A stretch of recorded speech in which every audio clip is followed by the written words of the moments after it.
சேலம் புறநகர் மாவட்ட அதிமுக சார்பில் நீர்மோர் பந்தல் திறப்பு விழா ஓமலூரில் நடைபெற்றது. அதிமுக பொதுச் செயலாளர் எடப்பாடி பழனிசாமி கலந்து கொண்டு நீர்மோர் பந்தலை திறந்து வைத்தார்.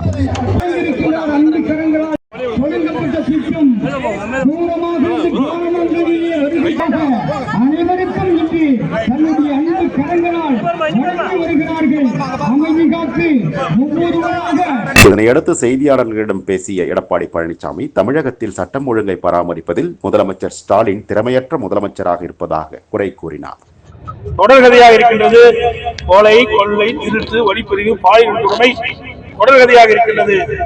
இந்த அரசு மெத்தன போக்கா இருக்கின்ற காரணத்தினாலே, ஒரு திறமையற்ற முதலமைச்சர் இன்றைக்கு நாட்டை ஆண்டு கொண்டிருக்கின்ற காரணத்திலே இப்படிப்பட்ட நிகழ்வு தொடர்ந்து நடந்து கொண்டிருக்கின்றது. 2026 சட்டப்பேரவை தேர்தலில் திமுகவிற்கும் தமிழக வெற்றி கழகத்திற்கும் தான் போட்டி என நடிகர் விஜய் பேசியது குறித்த கேட்டபொழுது, தமிழகத்தில் பிரதான எதிர்க்கட்சி அதிமுக தான் என்பதை மக்களே ஏற்றுக்கொண்டு பிரதான எதிர்க்கட்சி என்கின்ற அங்கீகாரத்தை கொடுத்துள்ளதாக தெரிவித்தார். நாங்க பிரதான எதிர்க்கட்சிகள் நீங்க ஒத்துக்கிட்டீங்க, மக்கள் ஒத்துக்கிட்டாங்க, அதுக்காக மக்கள் அங்கீகாரம் கொடுத்திருக்கிறாங்க. இந்த கேள்வி அங்க கேள்வி. தொடர்ந்து செங்கோட்டையன் டெல்லி சென்றுள்ளது குறித்து செய்தியாளர்கள் எழுப்பிய கேள்விக்கு பதில் ஏதும் சொல்லாமல் எடப்பாடி பழனிசாமி சென்று விட்டார். செங்கோட்டையன் டெல்லி போயிருக்காரு, அந்த பையனை பத்தி